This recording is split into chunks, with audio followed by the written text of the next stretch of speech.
एक अजीब घटना जो मेरे साथ 1 साल पहले हुई थी। करीब 1 साल पहले की बात है। हमारी फाइनल परीक्षाएं आने वाली थीं और मुझे अब भी बहुत ज्यादा तैयारी करनी थी। आमतौर पर हमारे स्कूल की लाइब्रेरी शाम 5 बजे बंद हो जाती थी, लेकिन परीक्षा के चलते स्कूल ने फैसला किया कि लाइब्रेरी रात 12 बजे तक खुली रहेगी, ताकि जो छात्र चाहें वे वहां पढ़ाई कर सकें। मेरा घर स्कूल से ज्यादा दूर नहीं था, इसलिए घर पर पढ़ाई करने की बजाय मैं लाइब्रेरी में ही पढ़ना पसंद करता था, क्योंकि वहां शांति और सुकून था। ज्यादातर मैं वहीं बैठकर परीक्षा की तैयारी करता था। उस दिन मैं शाम 6 बजे घर से निकला और थोड़ी ही देर में लाइब्रेरी पहुंच गया। पढ़ाई में मैं इतना डूब गया कि मुझे समय का बिल्कुल भी पता नहीं चला कि कब रात के 10 बज गए। इससे पहले मैं कभी इतनी देर तक लाइब्रेरी में नहीं रुका था। आमतौर पर मैं 8 बजे तक घर के लिए निकल जाता था। 8 बजे तक तो कुछ छात्र होते भी थे, लेकिन 10 बजे लाइब्रेरी में एकदम सन्नाटा था। मुझे बस 10 से 15 मिनट का काम बाकी था, तो मैंने सोचा कि जल्दी से ये खत्म कर लूं और फिर घर चला जाऊं। मैं अपने काम में इतना खोया हुआ था कि तभी मुझे किसी के लंगड़ा कर चलने की आवाज सुनाई दी।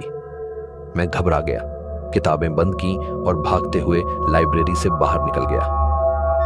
लाइब्रेरी के बाहर एक लंबा कॉरिडोर है। उस कॉरिडोर के अंत में दाईं ओर मुड़ने पर स्कूल का बाहर निकलने वाला दरवाजा है। मैं कॉरिडोर से निकलकर बाहर की ओर बढ़ रहा था कि मैंने देखा एक औरत कॉरिडोर के अंत में खड़ी है। मुझे नहीं पता था वो कौन थी, लेकिन जैसे जैसे मैं उसके करीब गया मुझे बहुत असहज महसूस होने लगा। असहजता इतनी बढ़ गई कि मैंने जोर से पूछा, कौन है वहां?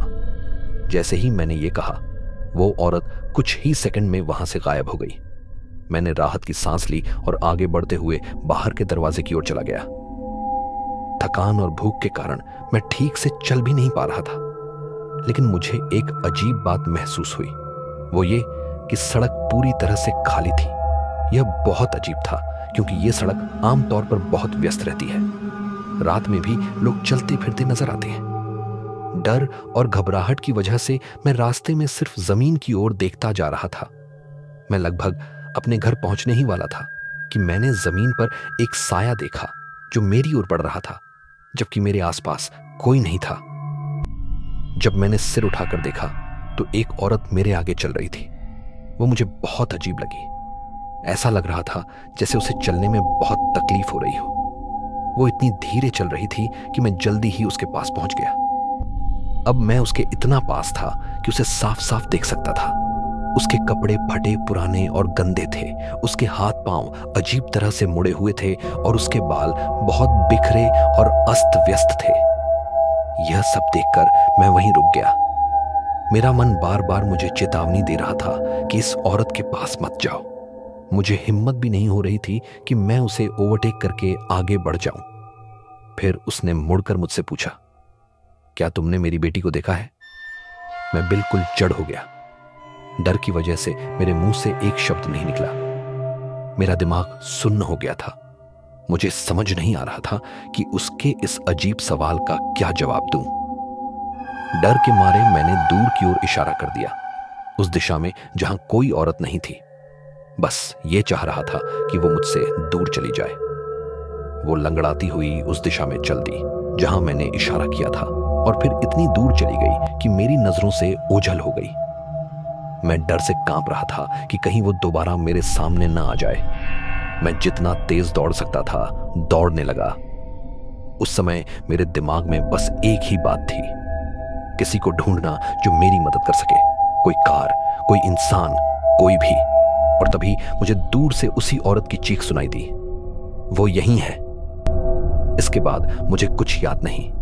जब मेरी चेतना वापस आई तो मैंने पाया कि मेरा पड़ोसी मुझे जमीन पर बेहोश पड़ा देखकर घर लेकर आया था। उसी ने मुझे बताया कि 1998 में एक 32 साल की औरत जिसका नाम अगथा था, उसकी 10 साल की बेटी ईडन हिल स्कूल में पढ़ती थी। एक दिन वो बच्ची अपने दोस्तों के साथ खेलते वक्त एक हादसे का शिकार हो गई और उसकी मौत हो गई। अगाथा अपनी बेटी की मौत को सह नहीं पाई। इसके बाद कई लोगों ने ईडन हिल स्कूल और उसके आसपास के इलाकों में अगाथा की आत्मा को भटकते देखा है। वो अपनी खोई हुई बेटी को ढूंढ रही है। अब भी वो भटक रही है, इस उम्मीद में कि शायद किसी दिन उसे अपनी बेटी फिर से मिल जाए। मुझे उम्मीद है आपको ये कहानी पसंद आई होगी।